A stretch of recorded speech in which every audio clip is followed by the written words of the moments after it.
Eu, quando comecei a plantar a igreja, tinha cara de 19. Bem, vamos orar pela Andriele, pela Mandinha. Aqui na frente. Duas. Tem? Não. Que isso? Tá louco? Do meu ladinho aqui. Do lado da Mandinha, muito fácil. A Miriam? Acho que ela não vai. Então, vamos orar. Feche seus olhos. Senhor, muito obrigado, Senhor, por essa noite, pela vida da Mandinha, da Andriele, que o Senhor abençoe a Mari agora também, no Kids, em nome de Jesus. Amém e amém.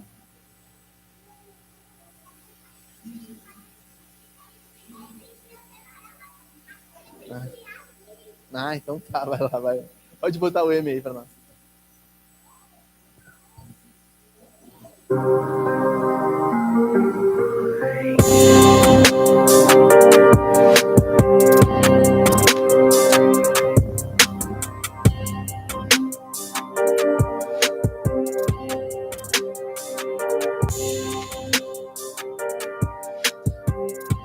Amém, meus irmãos. E agora eu tô pensando, será que a gente colocou o certo? Não é o certo, mas tudo bem. Vai no downloads ali para nós, na pasta downloads, escreve Sermão 14. Eu não anexei ele, mas tudo bem. Enquanto ele vai fazendo isso, a gente vai lendo o capítulo, a gente vai olhando o capítulo 11. Abre no capítulo 11 de Neemias, e hoje a gente vai ter um bate-papo bem interessante, porque ao mesmo tempo a gente vai devagar por muitas coisas, mas ao mesmo tempo vai na história bíblica, aí tu solta aí quando quiser o 14, ele vai vir para a tela e dar um F5, ele vai apresentar aí. Isso aí. Pode passar uma música, não precisa da música. Aí, deixa eu ver agora. Aí, como Deus vai impactar a nossa cidade. Amém. É esse aí mesmo. Vamos ler juntos o capítulo 11. É uma bênção esse capítulo, mais um monte de nome para a gente ver qual a gente quer colocar nossos filhos, e depois a gente vai falando. Então, vamos seguir a leitura do 11 do capítulo, versículo 1 ao versículo 36, é o capítulo inteiro, tá bom? Os chefes do povo ficaram morando em Jerusalém, mas o resto do povo fez um sorteio para escolher um em cada 10 para morar na santa cidade de Jerusalém. Os outros 9 permaneceriam em outras cidades. 2. O povo abençoou todos os homens que voluntariamente se ofereceriam para morar em Jerusalém. São esses os chefes da província que moraram em Jerusalém. Porém, nas cidades de Judá, cada um morou na sua propriedade, nas suas cidades, a saber, Israel, os sacerdotes, os levitas, os servidores do templo e os filhos do servo de Salomão. Assim, em Jerusalém, ficaram morando alguns dos filhos de Judá e dos filhos de Benjamim. Dos filhos de Judá, Ataías, filho de Uzias, filho de Zacarias, filho de Amarias, filho de Cefatias, filho de Maalael, dos filhos de Perez, Maacéias, filho de Baruque, filho de Cos-Rosé, filho de Razaías, filho de Adaías, filho de Joiribe, filho de Zacarias, filho de Silonita. Todos os filhos de Perez que moravam em Jerusalém foram 468 homens valentes. São estes os filhos de Benjamim: Salu, filho de Mesulão, filho de Joed, filho de Pedaías, filho de Colaías, filho de Maacéias, filho de Itiel, filho de Jesaías, depois dele, Gabai e Salai. Ao todo, 928. Joel, filho de Zicre, superintendente deles, e Judá, filho de Senua, o segundo sobre a cidade. Dos sacerdotes, Gedaías, filho de Joiaribe, Jaquim, Seraías, filho de Ilquias, filho de Mesulão, filho de Zadok, filho de Maraiote, filho de Aitube, chefe da casa de Deus. Os irmãos dele faziam o serviço do templo, 822. E Adaías, filho de Jeroão, filho de Pelalias, filho de Anzi, filho de Zacarias, filho de Pazur, filho de Malquias. E os seus irmãos, chefes de famílias, 242. Amassai, filho de Azarel, filho de Azai, filho de Mazilemote, filho de Imer. Os dois deles, homens valentes, e os irmãos deles, homens valentes, 128. E superintendente deles, Zebdiel, filho de Gedolim. Dos levitas, Semaías, filho de Hasub, filho de Asricão, filho de Hassabias, filho de Buni, Sebatai e Josebade, dos cabeças dos levitas, que presidiam o serviço do lado de fora da casa de Deus. Matanias, filho de Micá, filho de Zabdi, filho de Asaf, o chefe que dirigia os louvores das orações. E isso aqui é difícil. Baquebuquias, o segundo dos seus irmãos. Depois, Abdá, filho de Samuá, filho de Galal, filho de Gedutum. Todos os levitas na santa cidade eram 284, os porteiros, Acube, Talmon e os irmãos deles, das guardas das portas, 162. É a lista telefônica de Israel. Todos os habitantes de Jerusalém estão aqui. Os que ficaram morando nas cidades de Judá, versículo 20. O restante de Israel, dos sacerdotes e dos levitas, se estabeleceu em toda a cidade de Judá, cada um na sua herança. Os servidores do templo ficaram morando em Ofel e eram dirigidos por Zia e Gispa. O superintendente dos levitas de Jerusalém era Uzi, filho de Bani, filho de Razabias, filho de Matanias, filho de Micá, dos filhos de Asaf, que eram cantores a serviço da casa de Deus, porque havia um mandato do rei a respeito deles, e certo acordo com os cantores concernentes às obrigações de cada dia. Betaías, filho de Messesabel, filho de Zerá, filho de Judá, estava à disposição do rei em todos os negócios do povo. Versículo 25. Quanto às aldeias, com seus campos, alguns dos filhos de Judá foram morar em Kiriate Arba e suas aldeias, em Dibon, suas aldeias, em Jecabzeel, suas aldeias, em Jesuá, em Moladá, em Bet-Pelete, em Razur Saul, em Berseba e suas aldeias, em Ziclag, em Mecona e suas aldeias, em Enrimon, em Zorá, em Zarmute, em Zoná. Quem está ouvindo isso de fora deve estar achando que a gente é louco. Em Adulão e suas aldeias, em Laquis e seus campos, e Azeca e suas aldeias, acamparam desde Berseba até o vale de Rinom. Estamos acabando. Os filhos de Benjamim também se estabeleceram em Gebá, e daí em diante, em Micmas, Aiá, Betel e suas aldeias, em Anatote, em Nobe, em Ananias, em Razor, em Ramá, em Gitaim, em Hadid, em Zeboim, em Nebate, em Lode, em Ono, e nos vales dos artífices. Último, dos levitas que havia grupos tanto em Judá, dos levitas havia grupos tanto em Judá quanto em Benjamim. Ok, então nós tivemos aqui uma palhinha do que é Jerusalém. Bom, o título desse sermão é Como Deus vai impactar a sua cidade. Talvez depois a gente lê tudo isso aqui, a gente está pensando o que tem para falar de tantos nomes que a gente viu aqui. Mas o que nós temos falado nessa série, a gente tem aprendido, é que nós somos reconstrutores de um tempo onde nós estamos inseridos. Nossas famílias, eles servem na mão de Deus como ferramentas para reconstruir esse mundo. E o que nós vamos ver nesse capítulo de Neemias 11, o que a gente viu nesse capítulo de Neemias 11, na verdade, é como Deus preencheu uma cidade que estava vazia. E por que isso importa? Eu acho que isso é o suprassumo do capítulo, porque a gente lendo assim, a gente pensa, cara, mas que bobagem, quantos nomes, para que a gente quer saber quem eram os porteiros, quem que eram as pessoas que estavam entrando na cidade? Porque do início ao fim da história da Bíblia, as coisas estão permeadas do termo cidade. Eu quero mostrar isso para vocês. A gente vai viajar um pouquinho, mas depois eu quero captar vocês de novo. Uma coisa, Deus criou Adão e Eva e os colocou no jardim. O plano de Deus, quando cria o homem e a mulher, não era que eles ficassem no jardim, mas que eles construíssem uma sociedade, uma comunidade, uma cidade, onde Deus habitaria com o povo que ele havia criado. O que acontece? No meio desse caminho, o homem peca e Adão e Eva acabam caindo, a sociedade inteira cai, e o que nós vemos em Gênesis 4 é que a primeira descendência de Adão e Eva, o que eles fazem? Eles constroem uma cidade. A descendência de Caim é a descendência que constrói uma cidade. E a gente vai ver durante toda a Bíblia o contraste entre cidades. A primeira dessas cidades que a gente vai ver é a cidade dos homens, a cidade de Babel. Vai aparecer lá no capítulo 10 de Gênesis. Você já ouviu falar de Babel, onde Deus confundiu as línguas? Todo mundo já ouviu falar dessa história? O que acontece? Babel significa, no hebraico, confusão. Onde Deus traz o caos. Onde há um caos ali, há uma confusão, as línguas aparecem, as pessoas se dividem.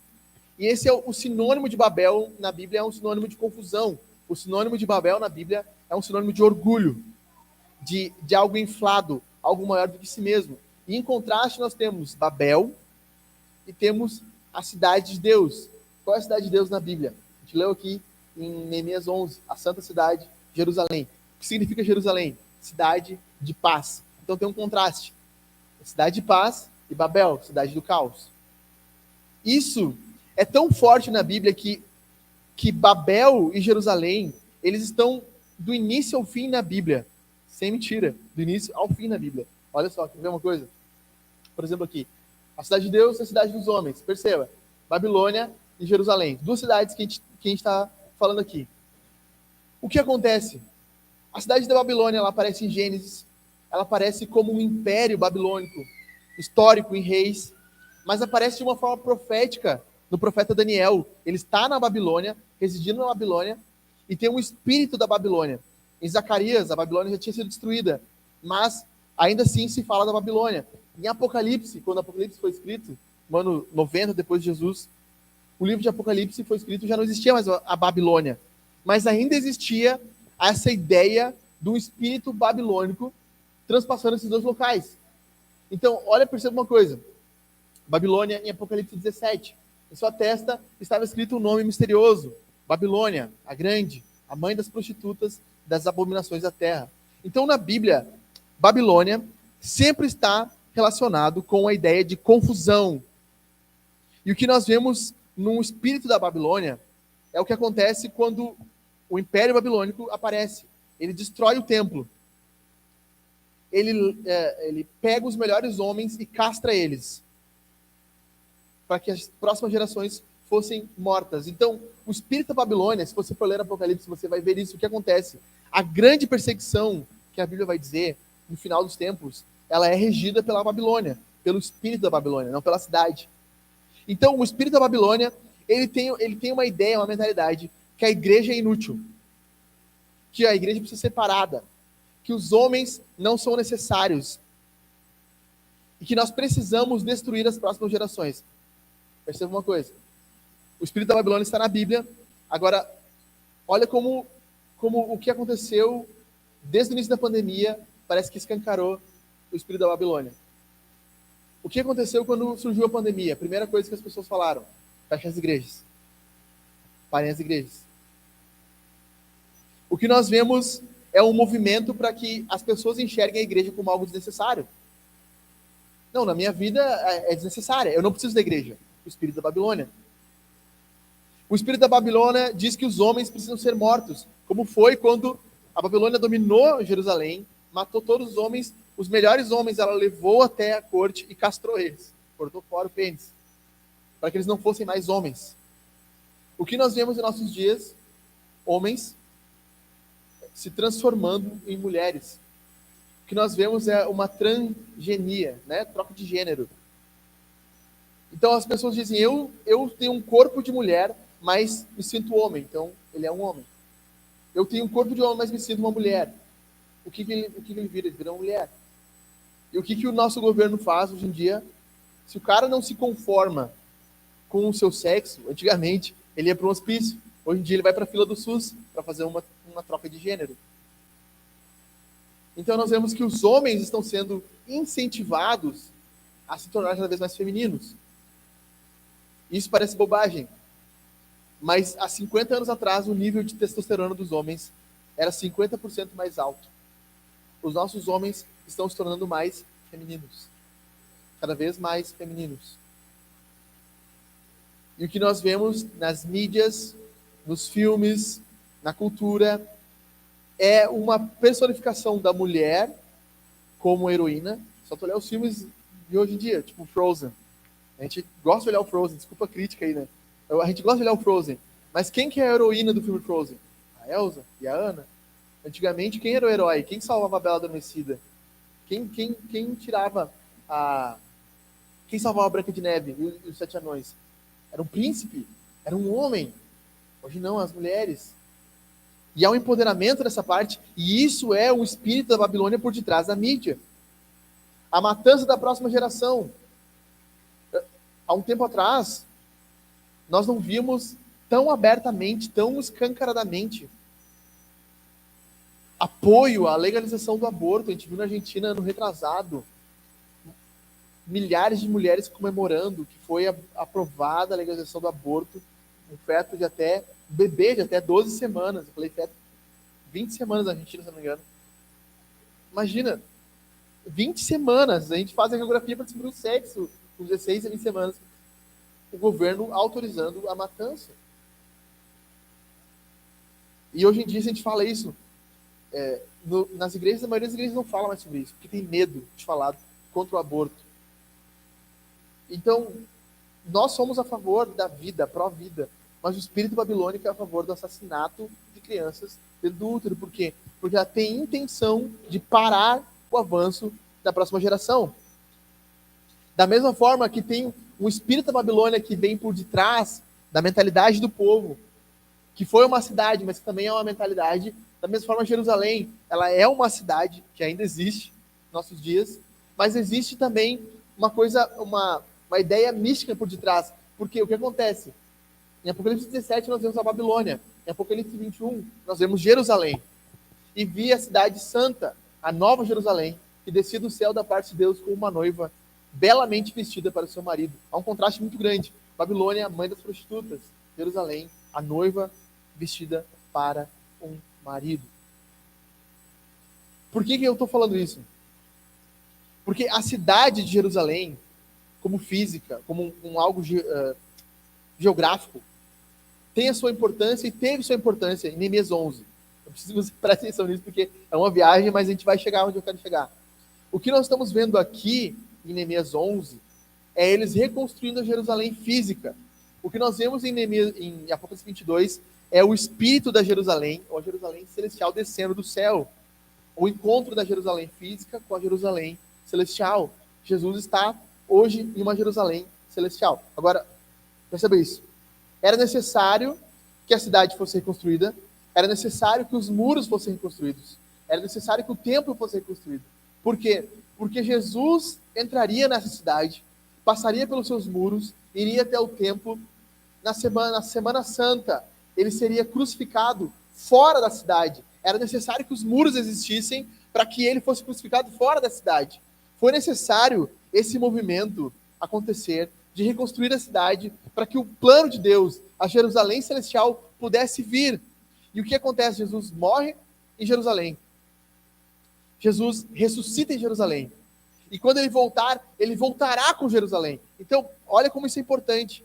Zacarias 14, por exemplo, vai dizer: naquele dia, águas vivas correrão de Jerusalém, metade delas para o mar oriental, outra metade para o mar ocidental. Ou seja, é um rio que chega, atravessa os continentes. Isso acontecerá tanto no verão como no inverno. O Senhor será rei sobre toda a terra. Naquele dia, um só será o Senhor e um só será o seu nome. A ideia de Zacarias é que quando Jesus voltasse, nesse momento com a Nova Jerusalém, Deus abençoaria o mundo inteiro, que é a esperança que nós temos. Então vamos lá. Viajamos, Babilônia, Jerusalém, falamos sobre o espírito da Babilônia, o espírito de Jerusalém, a cidade de Deus, a cidade dos homens, e como essas coisas estão acontecendo. Por que isso importa? Porque Deus projetou as cidades para que nós preparássemos a vinda de Jesus, assim como Neemias preparou a Jerusalém para que Jesus viesse. Deus nos incumbiu de preparar a nossa cidade para a vinda de Jesus no fim dos tempos. Aqui onde nós estamos hoje, nessa cidade, no local onde nós estamos inseridos, o que nós estamos fazendo aqui é extremamente importante. Por mais que a gente fale assim, mas estamos tão pequenos, já fomos maiores, podemos ser maiores, mas existem outras igrejas fazendo isso também, conquistando uma cidade, povoando uma cidade, para que Jesus venha. E Lajeado, falando de Lajeado geograficamente, ela é estratégica. Para quem dirige pelo estado, sabe como é que é, né? É de Porto Alegre. Porque Lajeado vai a Porto Alegre, Lajeado vai a Soledade, liga o lado oeste do estado. Lajeado vai para a zona sudeste do estado, Rio Pardo. Tu passa por aqui para ir para qualquer lugar. É um ponto, geograficamente falando, extremamente especial no vale. Nós estamos muito bem inseridos num local onde Deus tem a intenção de construir e povoar uma cidade, assim como nós vemos acontecendo aqui em Neemias 11. Mas, assim como nós vemos em Neemias 11, eles reconstruindo Jerusalém, e nós estamos reconstruindo aqui uma cidade, o tema dessa série é reconstrução. Existe o espírito da Babilônia por detrás da cidade também, tentando dominar a nossa cidade. Eu acho que eu não sou louco, acho que eu não estou falando sozinho, mas existe um pub na nossa cidade aqui que é uma zoeira, uma loucura. Existem políticos na nossa cidade interessados em instituir um espírito babilônico. Não só na nossa cidade, no nosso país. O nosso presidente, para nossa vergonha, ele tem a mentalidade do espírito babilônico, de destruir a igreja, destruir os homens. O que vai falar para nós nessa noite, para nós entrar no texto aqui, é que tipo de cidade nós queremos construir. Vamos construir uma Babilônia ou uma Jerusalém? Nós vamos permitir que os valores da Babilônia entrem na nossa casa, nossa família, nossos filhos, ou nós vamos permitir que os valores de Deus entrem na nossa casa? Existe uma batalha acontecendo neste momento pela nossa mente. Existe uma batalha nesse momento acontecendo pelo nosso tempo, pelo nosso entretenimento, pelo aquilo que nós olhamos, pelo aquilo que nós lemos, pelo aquilo que nós falamos. Existe uma batalha pela nossa mente acontecendo agora. O que nós estamos fazendo aqui hoje, falando isso, não é simplesmente falar um discurso. Não, é algo que deve nos fazer olhar para o que está acontecendo ao nosso redor e perceber qual é o espírito que tem moldado a nossa mente. O espírito da Babilônia, o espírito de Jerusalém. Qual o lado que nós temos escolhido? E a maioria das pessoas querem, não, eu quero ficar longe dessa batalha. Não tem como ficar longe dessa batalha. Não existe um lado cinzento. Existe o lado da luz e o lado da escuridão. O lado de Deus e o lado do diabo. O lado de Jesus e o lado dos demônios. O lado da cidade de Deus e o lado da cidade dos homens. Toda vez que nós propagamos a cultura da Babilônia, mesmo que indiretamente, nós estamos do lado deles. Toda vez que nós propagamos a cultura do céu, nós oramos, buscamos a Jesus, lemos a nossa Bíblia, cultuamos, falamos a verdade, confessamos nossos pecados, nós estamos trazendo o Espírito de Jerusalém sobre a nossa cidade. Então, falado isso, sobre tudo isso, eu quero falar com vocês aqui como Deus vai impactar uma cidade. Como Deus impacta uma cidade. Primeiro que nós vemos aqui. Qual forma que esse capítulo nos mostra que Deus impacta uma cidade? O que Neemias mostra que aconteceu para repovoar a cidade. Primeiro de tudo, versículo 1. Líderes precursores. Os chefes do povo ficaram morando em Jerusalém. Isso aqui parece muito bonito, né? Só que Jerusalém é uma cidade fantasma, não tem nada. Não tem nem São João.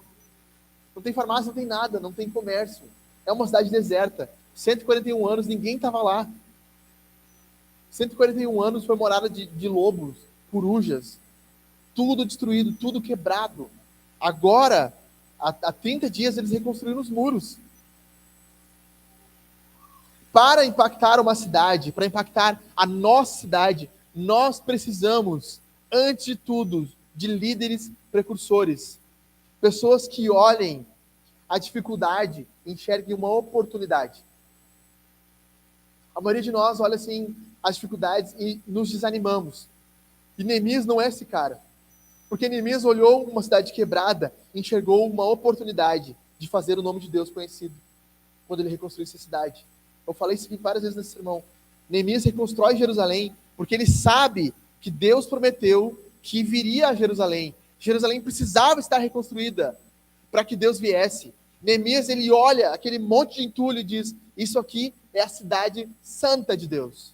Isso aqui é o que Deus fez. Isso aqui é o que Deus quer de nós. Mas Neemias está um monte de entulho, está uma sujeira. O portão do esterco está quebrado. A cidade está uma bagunça. Ladrões, está tudo errado. Neemias falou, não, mas essa é a cidade que eu quero.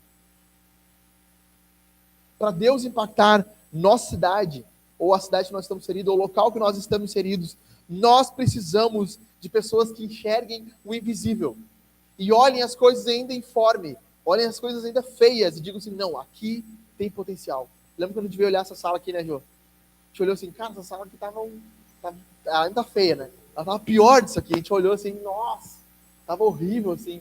Mas a gente começou a falar, não, cara, mas quando aqui tiver preto, aqui tiver cinza, quando nós pintar a parede de trás, botar a cortina, quando a gente ajeitar ali na frente, fazer um balcão, a gente fazer o kids. Não, a gente começou a ver como ficaria e não como estava. E aí começamos a falar, não, cara, vai ficar bom devagarinho, a gente vai investir no nosso dinheiro aqui, vai ficar bom, a gente vai conseguir arrumar. O próximo passo é pintar esse chão aí, né? Essa faixa amarela aí. Então, a gente foi olhando as coisas que precisavam ser feitas, e a maioria das pessoas vai olhar, mas de onde nós vamos tirar dinheiro, onde nós vamos tirar recurso, onde a gente vai fazer isso? Nós vamos fazer. nós vamos fazer. Nós precisamos de homens e mulheres que enxerguem hoje, por exemplo, nós ficamos com vários irmãos faltando, a gente olha assim, a gente está em 12 pessoas, 10 pessoas. Mas as pessoas, cara, nós estamos em 10 pessoas. Nós podemos fazer muita coisa. Nós podemos mudar o mundo. Quantas pessoas eu conheço que eu posso impactar, que eu posso falar sobre Jesus, que eu posso falar sobre o Evangelho, quantas pessoas eu posso trazer para um local e mostrar que a igreja não é uma coisa que não comunica com nossos dias. Nós precisamos de homens e mulheres que olhem as coisas e digam, dá para fazer melhor, dá para pegar esse monte de entulho, reconstruir e fazer algo bom, dá para preparar uma cidade para Deus. Tem uma frase de um homem chamado David Livingstone, ele diz assim, foi mandada uma carta para ele da Inglaterra para a África, ele era missionário na África. Daí foi mandada uma carta perguntando assim, David, me diga uma coisa, já existem boas estradas na África para os missionários irem? David respondeu a carta, se só há pessoas prontas para virem, somente se houver estradas boas, não quero que mandem para cá. Eu quero homens que venham mesmo que não haja nenhuma estrada. Brabo. Homens que venham quando não tem nada. Homens que comecem algo do nada. Era isso que ele queria. O que Deus colocou na tua mão e na minha mão hoje? Quais são as coisas que nós podemos fazer como precursores para impactar a cidade? O que nos falta? Quais são os dons, talentos, recursos que nós temos e que nós podemos usar para impactar a cidade? Fazer algo prático para a cidade. Usar o nosso tempo para alcançar mais pessoas. É tomar um chimarrão ali na frente. É conversar, divulgar o nosso Instagram, nossas redes sociais. É falar de Jesus. Sabe, semana passada eu estava meio aflito porque eu não tinha falado de ninguém ainda. Falado de Jesus para ninguém ainda. Aí eu chamei o cara, um dos caras que eu compro um serviço dele. E falei para ele, vou te mandar um convite da igreja aqui para vir domingo lá. Deus tem um plano para tua vida. Semana retrasada também, a gente foi buscar a TV na casa a TV que estragou, né? A TV estragou, tá no concerto. A gente comprou uma TV para usar aqui na igreja. A gente tá usando a minha. Tinha comprado uma. O que acontece? Ela estragou. Mas eu testei lá com o cara, funcionou, a gente levou para casa, estava funcionando. E ela estragou. Deus quis que fosse assim. Mas naquela semana eu chamei o cara e falei assim, beleza, ó. Quero te dizer o seguinte, cara. Jesus tem um plano para tua vida. Deus quer impactar a tua casa, tua família, quer transformar a tua casa. Ele não, amém, eu recebo. Eu falei, não, é sério, cara. Tu precisa vir a Jesus, receber Jesus no teu coração. Sabe, Deus tem colocado recursos nas nossas mãos, pessoas, contatos, amigos, vizinhos, que a gente pode usar de uma forma precursora, mas não tem ninguém fazendo, mas a gente vai ser os primeiros, então. Teve muita coisa que a gente começou a fazer aqui que nenhuma igreja fazia na cidade. Chega a ser cômico, essa semana eu vi. Por exemplo, confraria de homens, ninguém fazia. Agora todo mundo faz. Aí essa semana foi postar na foto de uma igreja lá que botou uns pneus, latão, tem um barco em cima do palco. Daí a Jaque falou assim, não, ó, o pessoal tá querendo nos imitar agora. Eu falei, amém? Coisa boa. Não adianta imitar a forma, senão imitar a essência também. Certo? A forma é uma coisa, a essência é outra. Pode fazer, pode imitar a forma, não tem problema. Mas a essência precisa vir junto. Nós somos precursores disso aqui na cidade. Precursores de muita coisa aqui na cidade. Ainda somos. Quais são os talentos que nós temos, que nós podemos usar como líderes, precursores, fazer algo que ninguém está fazendo, atuar onde ninguém está atuando? Talvez Deus esteja chamando para oração. Sabe, eu preciso orar mais, preciso me dedicar mais. Você precisa ser um precursor. Mas não tem ninguém orando ainda. Não quero ser o primeiro. Segunda coisa que nós precisamos, segundo característica, que como Deus impacta uma cidade, submissão a Deus. Versículo 1 também, leia comigo. Mas o resto do povo fez um sorteio para escolher 1 em 10 para morar na santa cidade de Jerusalém. Os outros 9 permaneceriam em outra cidade. Aqui é onde entrega, né? Os caras fazem um sorteio. É tipo um sorteio de Tupperware. Fazer um sorteio aqui para ver quem que vai. Pegaram os palitinhos lá, sortearam 10. Quem ficou com o menorzinho, tu vai. Ver que ninguém queria. Não era bom. Não era bom para ninguém fazer isso ali. O que acontece? No Antigo Testamento, para você descobrir a vontade de Deus, a Bíblia ordenava você jogar as sortes. E por meio das sortes, você descobrir qual era a vontade de Deus. Qual é a ideia de Neemias aqui? Há pessoas que estão submissas à vontade de Deus. Há pessoas que estão submissas ao que Deus quer. Talvez você tenha pensado assim, o que Deus quer para minha vida, e você sente, Deus quer que eu faça isso. E muitas vezes nós sentimos algo de Deus, mas nós não fazemos aquilo que nós sentimos. Deus fala conosco. Sabe, hoje a gente estava no culto caseiro lendo Zacarias, é o penúltimo livro do Antigo Testamento, e tinha um versículo que dizia assim, um textinho, né? Não despreze os pequenos começos. E eu fiquei pensando, como nós somos aptos a desprezar pequenos começos, pequenos negócios que começam, como por exemplo, a Microsoft começa na garagem do... Como é o nome do dono da Microsoft? É o Bill Gates. A Apple começa na garagem do Steve Jobs. A Amazon, do Jeff Bezos, é isso, né? E o nosso negócio não começa por quê? Porque não tem tempo de garagem. Você quer depois entender? Mas tudo começa pequeno, nada começa gigante. Ninguém de nós saiu com 120 mil reais na conta que o pai deu para nós, para a gente abrir um negócio, quem é empreendedor. Sabe como é que é? É difícil. Da mesma forma, a igreja, ela começa pequena e vai se tornando grande. Essa é a promessa de Jesus. Deus tem uma vontade para nós. É isso que o Espírito Santo estava me falando quando eu li Zacarias. Deus falou assim, você está no local certo, no tempo certo, fazendo a coisa certa. Não despreze o pequeno começo. E eu fiquei pensando, não posso desprezar o pequeno começo. É o que Deus está falando para mim. Mas às vezes a gente pode ouvir isso e pensar assim, quer saber, Deus? Eu estou cansado, estou batido, não quero mais. Ponto. Existe um comentarista que diz assim, aonde Deus quer que você esteja. Vou falar de novo. Nunca subestime a importância de simplesmente estar no local aonde Deus quer que você esteja. Era muito importante eles estarem em Jerusalém. Mesmo que fosse ruim, mesmo que fosse pouco, mesmo que fosse difícil, era importante estar ali. Deus nos colocou aqui para algum fim. Nós temos empregos, hobbies, coisas que nós gostamos de fazer. Não podemos subestimar a vontade de Deus de ter nos inserido aqui nesse local, neste bairro, nessa cidade, com os nossos amigos, nossos vizinhos, nosso trabalho. Deus nos colocou aqui e nós não podemos brincar de fazer missão. O mesmo David Livingstone, que era missionário na África, falou, Deus só tinha um filho e fez dele um missionário. Nós só temos uma vida. Nós não podemos brincar de fazer o reino de Deus avançar. Nós não podemos ficar brincando no meio de uma guerra, como está acontecendo entre Babilônia e Jerusalém, e não estar submissos à vontade de Deus. A minha pergunta para você, para mim essa noite é, o que nós temos ouvido de Jesus? Pecados que nós temos que abandonar, atitudes que nós temos que mudar, e nós não queremos nos submeter à vontade de Deus. Talvez você já sabe que é a vontade de Deus, talvez você já tem convicção disso, mas você continua lutando para dizer não quero fazer, não quero me submeter. O que Deus tem entregue nas nossas mãos, e nós temos perdido tempo. Uma história de uma missionária na Argentina, uma missionária inglesa, que foi chamada para ir para a Argentina. Ela tinha seus 20 e poucos anos, e ela estava na igreja, e ela sentiu do Senhor que Deus estava chamando ela para ir para a Argentina.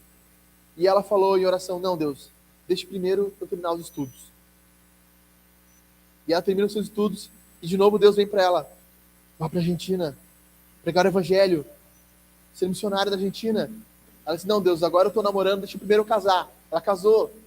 Depois Deus veio para ela e disse, agora vá com seu marido. Ela disse, não, Deus, agora eu estou grávida, deixa eu ter primeiro os meus filhos. Então ela teve seus filhos, já mais de idade, seus filhos tiveram filhos, e Deus veio para ela, vamos para a Argentina, eu estou te chamando, é minha vontade para a tua vida. E ela disse, Senhor, deixa agora primeiro eu criar um pouco os meus netos. Até que um dia veio um pregador, Deus ordenou que esse pregador fosse até a casa dela, bateu na porta dela, falou assim, você é fulana de tal? Ela disse, sim. Eu vou te dizer que porque você não foi para a Argentina, 20 milhões de argentinos estão no inferno hoje, porque você não quis ir. Você é responsável pela alma deles. E aquela mulher entre prantos. Quantos de nós sabemos o que Deus tem entregue nas nossas mãos, mas temos perdido tempo? Temos protelado, postergado o que Deus tem exigido de nós. Para impactar a cidade, nós precisamos de submissão a vontade de Deus. Para impactar a cidade, nós precisamos de disposição proativa. Versículo 2. E o povo abençoou todos os homens que voluntariamente se ofereceriam para morar em Jerusalém. Homens e mulheres. Alguns homens, os líderes, falaram assim, não, nós vamos para lá. Os líderes foram à frente e falaram, não, nós vamos para lá, nós vamos fazer acontecer. Alguns homens e mulheres fizeram sorteio, não tinham convicção. Outros falaram assim, não, nós vamos, não precisa nem sortear, deixa para nós. Nós vamos fazer. Disposição, sou disposta a fazer as coisas. Filipenses 2 vai dizer assim, cada um busca o seu próprio interesse, e não aquilo que é de Cristo. Esses homens e mulheres não buscavam o seu próprio interesse, porque não teria interesse nenhum em Jerusalém. Eles queriam estar com e fazer o que Deus tinha para a vida deles. A pior coisa na missão de Deus é termos que arrastar as pessoas. Não dá. Por isso que a gente chegou para algumas pessoas que saíram da igreja e algumas elas vieram assim meio que jogando. Tu vê. Eu falei assim, rapaz, vou te falar uma coisa. Com todo amor e carinho. Falei para vários isso aí. Se tu não quer, beijo. Tchau. Jesus te abençoe.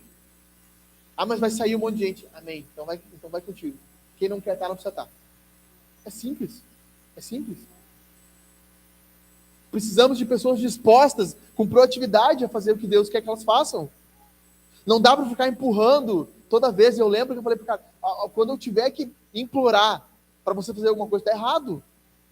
Está errado.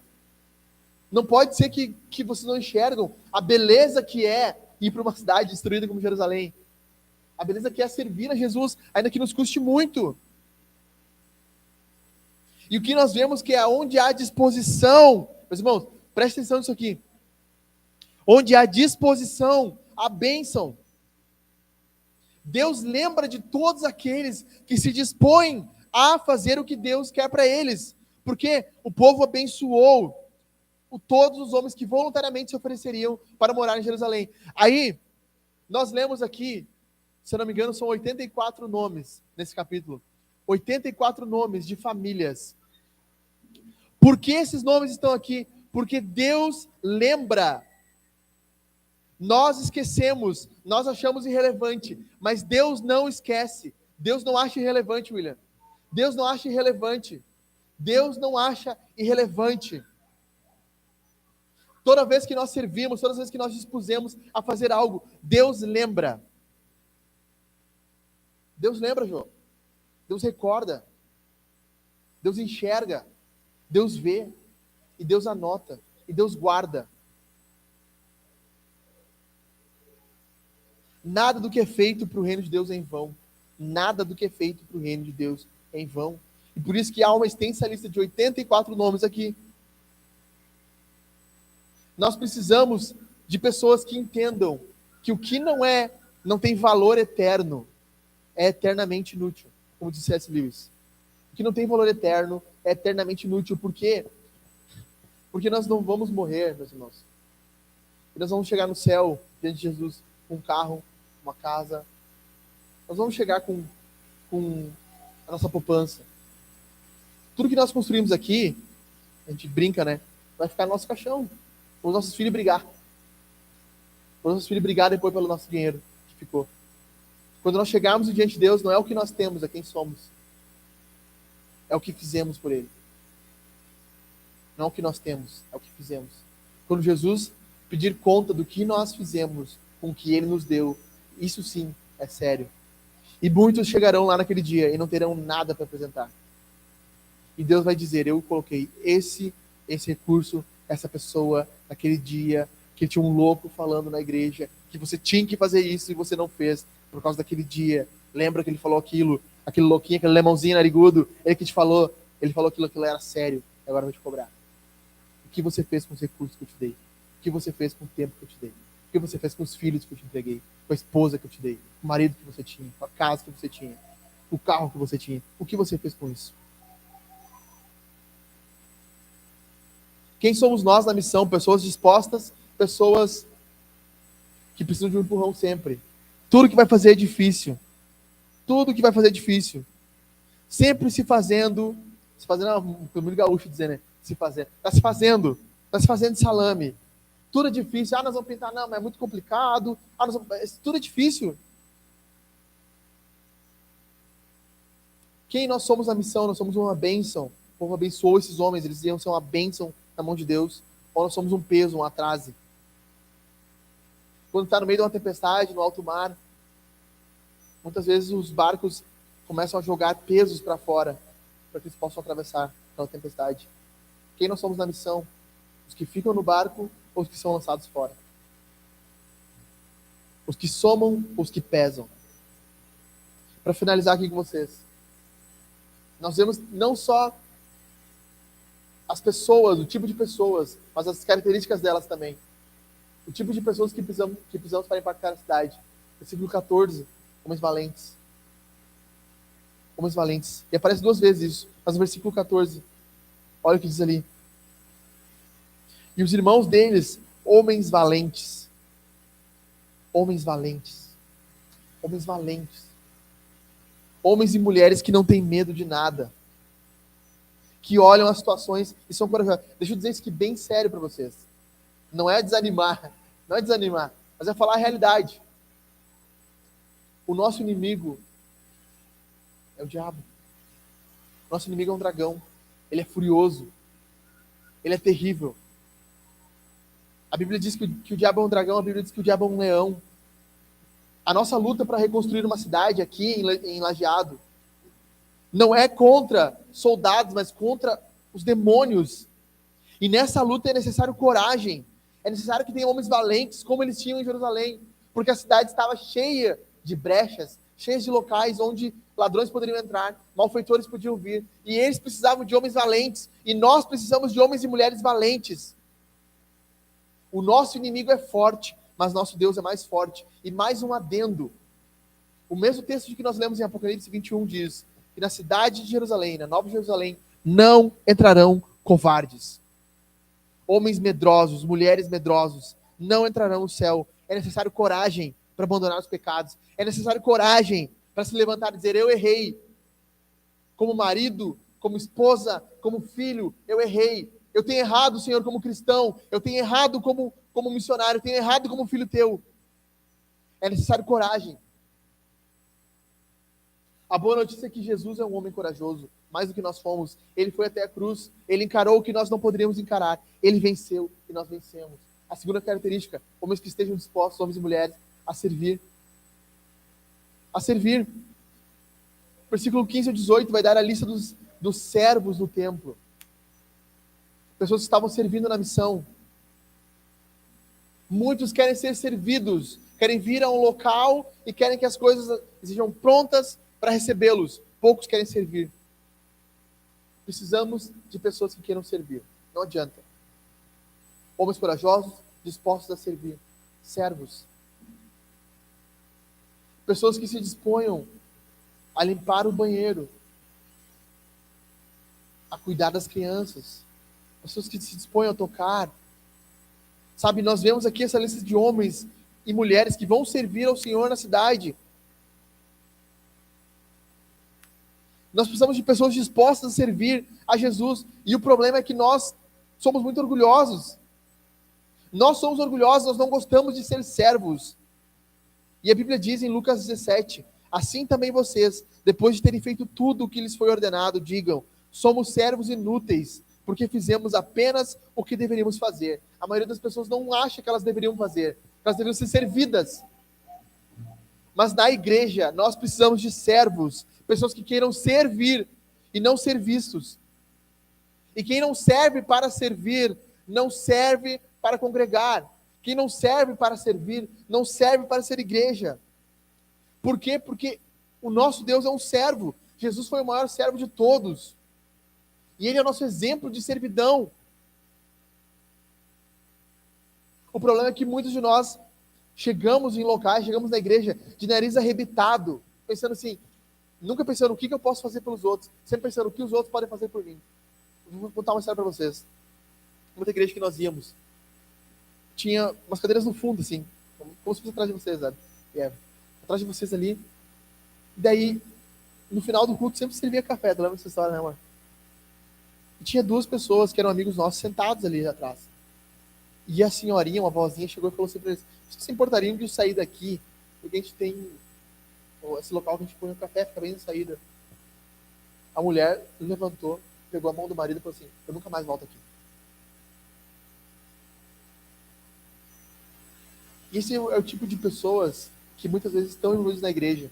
E por isso que nas igrejas, na grande maioria das igrejas, 20% servem, 80% só assistem. E o culto não é isso, o culto é serviço. No inglês, culto, sabe como é inglês? No inglês, é a palavra culto? Sunday service. Domingo, o serviço de domingo. Porque o culto é um serviço. Nós servimos uns aos outros, cantamos uns para os outros. Nós não só cantamos para Jesus, nós cantamos para a pessoa que está do nosso lado. Jesus serviu a todos e foi morto como um servo na cruz. Terceira característica, homens e mulheres criteriosos. Versículo 19, vai falar dos porteiros, pessoas que estavam cuidando das portas da cidade. Precisa disso, não adianta. Pessoa como o Rafa sentado ali, cuidando da porta. Cuidando da porta. É necessário proteger as pessoas que estão dentro, mandar pessoas de dentro para fora. É necessário cuidar de que pessoas de fora, mal intencionadas, não entrem. E esse é o serviço das pessoas criteriosas no meio do povo de Deus. A maioria das pessoas acha que a igreja tem que aceitar tudo. É outra história. Eu lembro que eu estava, a nossa mesa de som é ali atrás, né? Estava não aqui, na outra igreja, arrumando a mesa de som assim, e entrou um cara na igreja, e não me viu porque eu estava ali de cantinho. E ele foi entrando assim, tinha dois rapazes na frente lá. E ele foi entrando assim, e ele estava embriagado, nitidamente, estava embriagado, depois deu para sentir o cheiro, mas já vi pelo caminhar dele. Ele foi entrando e falou assim: é aqui que é a casa de Deus, né? Aqui pode entrar qualquer um. E eu saí de trás dele, ele não me viu, falei assim: a casa é de Deus, mas ele deixou sob a minha autoridade agora. O que o senhor quer? Ele já deu um pulo assim, né? Não te vi aí. Falei: não, sei que tu não me viu aqui. O que o senhor quer? Não, pois é, eu entrei aqui, queria uma oração. Não, então, vamos orar pelo senhor. Não, precisa ver também tinha um dinheiro para me dar, que eu preciso, não sei o quê. Enfim, conversando com aquela pessoa. A maioria das pessoas acha que a igreja tem que aceitar tudo. É porque a igreja a gente tem que aceitar todo tipo de pessoas. Não, tem que ser inclusive, aceitar tudo, todos. Tem que aceitar as pessoas que querem fazer mal. Aceitar pessoas egoístas, orgulhosas no meio da igreja. A igreja é um local de pecadores. Isso aqui é a maior verdade. A igreja é para todos os pecadores. Todos os pecadores arrependidos. Pecadores não arrependidos não são bem-vindos no meio da igreja. Não adianta. E os porteiros, as pessoas criteriosas, são aquelas que olham essas situações e dizem assim: cara, não dá. Esse tipo de pessoa não pode entrar. Esse tipo de pessoa que está aqui dentro, ela tem que sair. Não tem como ficar aqui no nosso meio. E nós precisamos de homens e mulheres que tenham esse olhar e digam assim: cara, precisamos proteger as pessoas. Precisamos proteger as pessoas. Cuidar das pessoas. Então, essas são 3 características desse capítulo 11 que nos mostram o tipo de pessoas e como nós vamos impactar. Então, o que nós faremos essa semana para impactar a nossa cidade? Nós fazemos 6 coisas. Quero desafiar a gente a fazer 6 coisas essa semana. O que faremos essa semana? Primeiro, vamos nos comprometer a falar de Jesus para alguém. Não sei, parar alguém na rua, entregar um folheto, sabe, falar de Jesus. Pô, você precisa conhecer Jesus, cara. E a pessoa diz: eu já conheço. Que bom, então. Deus te abençoe. Vamos falar de Jesus pela mensagem de WhatsApp, pelo Instagram. Não sei, de alguma forma, vamos falar de Jesus. Segunda coisa que nós precisamos fazer: abrir a nossa Bíblia na nossa casa. Isso aqui é essencial. Isso aqui é essencial. A Bíblia precisa ser aberta na nossa casa. Se nós queremos impactar a nossa família, a nossa casa, nós vamos separar um tempo para a gente abrir a Bíblia e ler um salmo junto, um provérbio junto. Não sei, nossa família. Nós lá em casa estamos lendo a Bíblia para ler ela o ano todo, é a 3ª vez já seguida.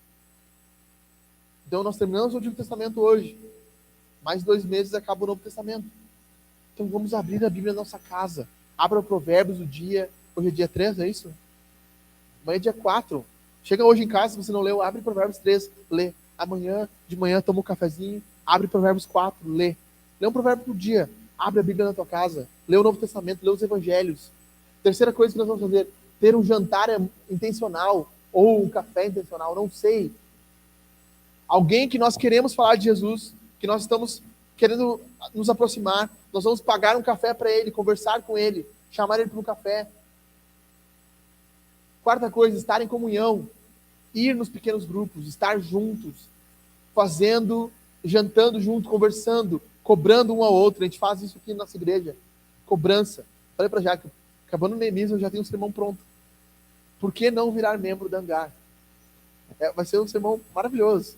Por que não virar membro da Hangar? Porque nós queremos estar em comunhão, queremos que seja... Nós vamos cobrar a comunhão, nós queremos estar juntos. Deus confirmou ainda. Eu acho isso bonito. Quinta coisa, nós vamos convidar alguém para vir no culto domingo que vem. Pelo menos uma pessoa.